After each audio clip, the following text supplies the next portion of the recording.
La rose des sables.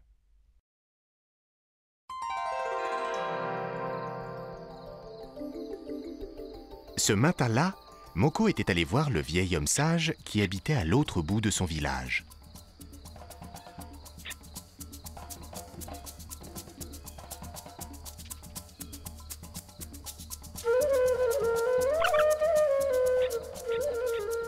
Il avait de si jolies fleurs que Moko pouvait passer sa journée entière à les regarder.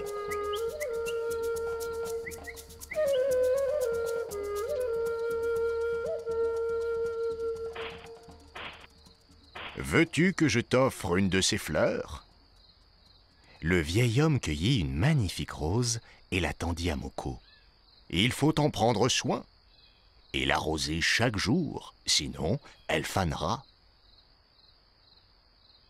Moko rentra chez lui le cœur rempli de joie. Mais en chemin, le soleil était si fort que son ami la fleur commençait déjà à faner.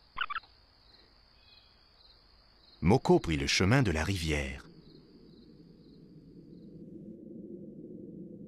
Mais la route était si longue et le soleil si chaud que la rose ne put résister et fana entièrement.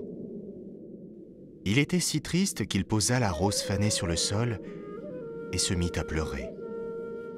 Il pleura longtemps, longtemps, et avec tant d'amertume qu'il ne remarqua même pas le vent se lever, balayant le sol et la cime des arbres, la nuit tomber et la lune apparaître.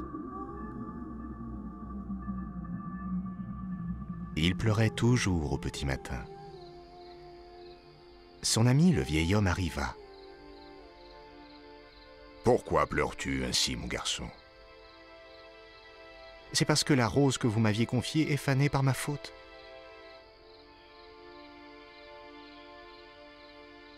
Regarde à tes pieds, mon garçon.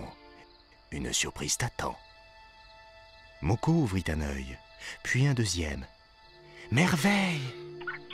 Il découvrit alors que sa rose était toujours là, encore plus belle, scintillante, et que ses pétales étaient solides comme de la pierre. « C'est un miracle! Je dois montrer cela à tout le village !»« Non, mon garçon, » dit le vieil homme. « Ce qui est un trésor pour toi doit rester un secret, car ceci est une rose des sables, aussi rare que l'eau dans le désert. C'est le vent qui a balayé le sol et l'a fait sortir du sable, rien que pour moi ?» s'écria Moko. Il retourna au village, le cœur baigné de joie, en gardant son trésor comme on garde un secret. Il se disait chaque soir en regardant sa rose que le vent du désert avait voulu consoler son chagrin. Qu'est-ce qu'une rose des sables?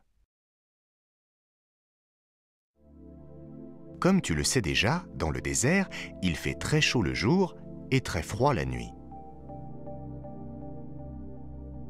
Une rose des sables met plusieurs dizaines et quelquefois plusieurs centaines d'années pour se former. C'est grâce au vent qui balaye le sable que les roses apparaissent à la surface du sol. Il y en a de différentes formes. Il peut y en avoir des petites comme des grosses dont certaines ressemblent vraiment à des roses. Sous le sable, il peut y avoir des étendues d'eau souterraines que l'on appelle nappes phréatiques. L'eau de la surface du sol s'évapore très vite et fait remonter l'eau des nappes. En chemin, les particules de l'eau se mélangent avec le sable pour former des petits tas que l'on appelle des cristaux. Certains sont en forme de pétales et créent ensemble une rose des sables.